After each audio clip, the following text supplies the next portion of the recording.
Vamos falar primeiro do tratamento da crise asmática, né, que é um dos assuntos que mais cai na prova a respeito da asma.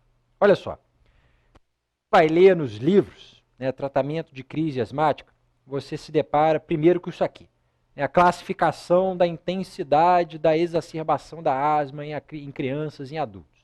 É uma tabela imensa, com múltiplas variáveis, uma coisa assim bastante difícil de você decorar todos esses detalhes para a prova de residência. Né? Com tudo que você tem que decorar, querer decorar isso aqui é simplesmente impossível, é uma loucura. É claro que, intuitivamente, não é difícil estratificar a crise aguda de asma, ok? Você, olhando para o paciente, consegue ver se é uma crise leve ou se é uma crise grave. Né? Em termos bem dicotômicos, não é difícil fazer isso. O problema é que eles botam leve a moderada, grave e muito grave. Né? E isso pode, às vezes, te confundir na prova. Então, o que eu vou falar aqui para vocês é uma forma de resumir os pontos mais importantes disso aqui, e realmente os detalhes que eu vou citar vale a pena vocês guardarem. Né? Até porque não é só aquele quadro que a gente acabou de ver que eles colocam. Né? Eles colocam isso aqui também. Né? Um algoritmo com um monte de perninha e setinha, né? E algumas referências ainda colocam mais de um, diferenciando para criança e para adulto. Quer dizer, um inferno. Né? É impossível querer decorar isso aí para chegar na prova de residência sabendo cada detalhe desses esquemas. Né? Então, para a gente simplificar, para a gente resumir, vamos prestar atenção no que eu vou falar agora. Olha só. Tratamento da crise asmática. Qual é a primeira pergunta que você vai fazer? Eu tenho que entubar o coitado do paciente? Quando é que eu entubo o paciente com crise aguda de asma? Quando ele não consegue falar, ele chega para você, não consegue falar nenhuma palavra, ok? Quando ele tem evidentes sinais de exaustão, o paciente está suado, com aquele cabelo grudado na cara, totalmente dispineico, não consegue falar, ok? Já está respirando superficialmente, porque não consegue mais puxar o ar com muita profundidade. Quando o paciente tem diminuição da consciência, porque ele está muito fatigado e ele já tem hipoxemia ou retenção de CO2, ok? Quando o paciente tem uma gasometria com acidose, pH abaixo de 7,3, já vai ser uma acidose respiratória, é óbvio, né, porque esse paciente não está ventilando, não está botando CO2 para fora, esse paciente tem que ser imediatamente entubado. E quando o paciente recebe o tratamento intensivo e não melhora ou piora, ok?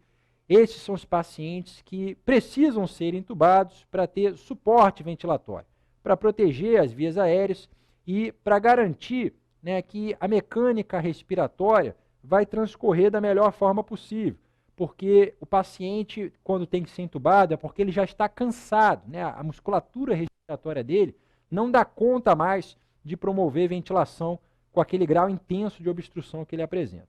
Então, quando eu entubo o doente, eu cedo ele, eu faço analgesia, eu posso fazer bloqueio neuromuscular. Então, o gasto energético com o trabalho respiratório vai ser feito pelo aparelho mecânico, não vai ser feito pelo paciente. Então, é mais garantido nessas situações em que a musculatura respiratória já falhou, né, você entubar o paciente para evitar que a troca gasosa se agrave ainda mais, ok? Que ela piore ainda mais. Então, guarda esses critérios aqui, que para eles você vai ter que entubar o paciente.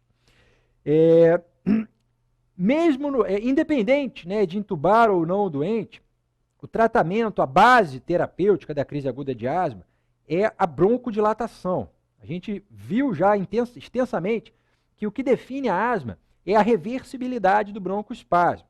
Se essa reversibilidade não acontece de forma espontânea, ela vai acontecer à força, né, por efeito de drogas broncodilatadoras. E o broncodilatador de escolha, de primeira escolha, aquele que a gente usa inicialmente em todos os casos, é o beta-2 agonista de curta ação, é o SABA, é o agonista beta-adrenérgico de curta ação. Sendo a droga, né, habitualmente utilizada no Brasil, o fenoterol, o famoso Berotec, né, que vai ser feito na dose de 10 gotas, quando a gente faz nebulização, né, 10 gotas para cada 3 a 4 ml de soro fisiológico, com fluxo de oxigênio de 6 a 8 litros por minuto. Né? Essa aqui é a prescrição da nebulização com fenoterol, ok? Ou quando a gente tem dispositivos de aerosolização da droga, né, como o turborreiler, por exemplo, que manda um jato com uma dose fixa de fenoterol em cada jato, a gente vai usar cerca de 5 jatos, ok? A gente vai fazer isso a cada 10 a 30 minutos na primeira hora. Né? Então, a gente vai fazer com bastante intensidade o beta-2 agonista de curtação e observar a melhora do paciente. Né?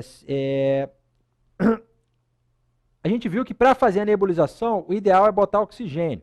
Né? Mas às vezes o doente não está fazendo nebulização, está fazendo o turborreiler, está fazendo a medicação em jato. Ou às vezes mesmo com aquele fluxo da nebulização, ele se apresenta hipoxêmico. Né? E para esses doentes, né, que têm hipoxemia, a gente vai suplementar oxigênio. Né? E o objetivo da suplementação de O2 é manter uma saturação entre 93% e 95%. Então, o paciente com saturação periférica menor ou igual a 92% deve receber suplementação de O2. Uma exceção a essa regra é paciente gestante, criança ou portador de doença cardiovascular, onde o alvo da saturação periférica de O2 é um pouco maior, é claro, né? São doentes mais suscetíveis à hipoxemia. Então, a gente tem que manter a saturação maior ou igual a 94%, 98% nesses doentes. Se ele fizer aí abaixo de 94%, tem que iniciar a suplementação de O2. Ok? Vimos que a droga broncodilatadora de escolha, o fundamento terapêutico da crise asmática aguda, é o agonista beta-2 adrenérgico de curtação.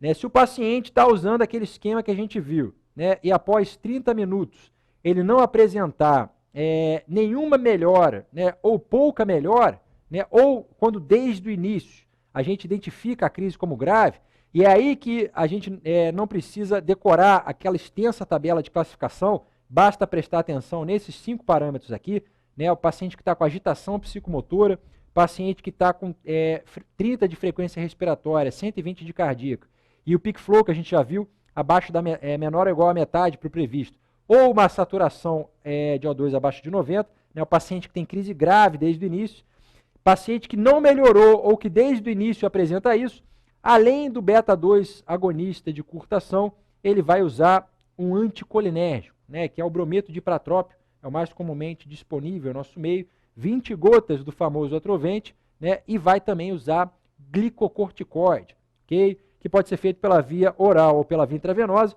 com preferência pela via oral. Né? Se possível, o paciente deve fazer o corticoide pela via oral, porque a literatura demonstrou que a eficácia do glicocorticoide por ambas as vias é semelhante no tratamento de uma crise aguda de asma. Se você fizer pela via intravenosa, achando que vai ter um efeito do glicocorticoide mais rápido, você está enganado.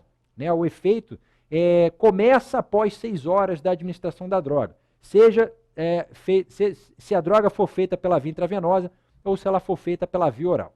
Então, a preferência é sempre pela via oral. Eu vou usar a via venosa se não for possível dar a medicação oral para o doente vomitando, doente inconsciente. Okay? E a medicação pela via oral é a prednisona, 60 mg por dia no paciente adulto. Beleza? Então, eu vou associar anticolinérgico e corticoide no paciente que não melhora após os 30 minutos iniciais de agonista beta-2 adrenérgico, ou no paciente que desde o início apresenta critérios de gravidade, que são esses 5 que a gente falou aqui. Ok? Você não precisa decorar aquele monte de coisa, basta decorar isso que eu estou falando aqui para vocês. Se o paciente piorar a despeito disso, a gente já viu que ele tem que ser entubado. Né? E se ele não melhorar, ele tem que ser internado, e na maioria das vezes ele vai ter que ser entubado. Quando o paciente melhora, né, seja fazendo... se o paciente melhorar só com o agonista beta-adrenérgico, beleza, né, a gente manda ele para casa. Mas se ele precisar do atrovente do corticoide, para alta, a gente vai manter o corticoide durante 7 a 10 dias e vai deixar ele nebulizando, né, com esse esqueminha de broncodilatação dupla, por mais 2 a 3 dias em casa. Ok? Então essa orientação de alta é importante no paciente que passou um tempinho na emergência e apresentou melhora, né? E você pode mandar ele embora depois desse tratamento inicial aqui, ok?